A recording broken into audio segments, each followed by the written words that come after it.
Bonjour à toutes et à tous, bonjour à tous les suiveurs et à tous les inconditionnels de Grégoire Omnisport Premier League ñuy bëgg reprendre la compétition pour mën a eggali championnat bu ñu àggalee Liverpool mën a gagner logiquement son titre de champion d'Angleterre. Mais bizarrement, le maire de Liverpool n'est pas d'accord avec cette idée. Interrogé par la BBC, Joe Anderson craint qu'une reprise à huis clos n'engendre des situations difficilement gérables parce que moom nee na quel que soit alpha, même si match à huis clos la dina am ay supporters yu ñëw rassemblé wu autour d'Anfield Road pour mën a fêter ou bien supporter le match à distance avec donc les Reds de Liverpool. Il y aurait plusieurs milliers de personnes qui se rassembleraient près d'Anfield te loolu du arranger les règles de confinement du coronavirus. Beaucoup de gens viendront faire la fête, surtout bu Liverpool gagner. Donc pour moi, la meilleure solution serait d'arrêter le championnat et de donner le titre à Liverpool. Nee na santé bi moo prioritaire ak sécurité bi, donc waruñoo jouer avec la vie des gens.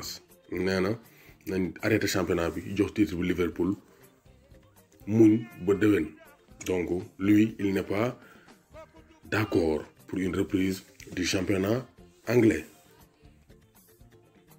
Sadio Mané, Salah, qui est le joueur le plus important de Liverpool. Michael Owen, ancien joueur de Liverpool, légende de Liverpool, tontu na ci question boobu. Donc Liverpool ren dafa dominer championnat bi en 29 matchs, 27 victoires, un match nul et une défaite face à Watford. Donc Michael Owen dañ ko laaj entre Van Dijk, Alisson, Henderson et le trio Mané, Salah, Firmino kan moo gën a important ci équipe bu Jürgen Klopp bi mu ne. Donc dans un entretien avec ESPN qui est un média donc européen, nee na le joueur le plus important c'est pas le trio de devant qui font la une des journaux wala latéraux yi, mais dafa am zone de terrain bi nga xam dafa am important mooy ak central. Nee na bu doon xool le joueur le plus important de Liverpool c'est Virgil van Dijk. Ne Liverpool était probablement en difficulté pendant un certain temps, mais depuis que Van Dijk ñëw ak Alisson Becker, Liverpool s'est rééquilibré. Donc nee na bu doon xool joueur bi gën a am importance du Sadio Mané, du Salah, du Firmino, du Alexander-Arnold, du Robertson, mais nee na c'est Virgil van Dijk. Loolu de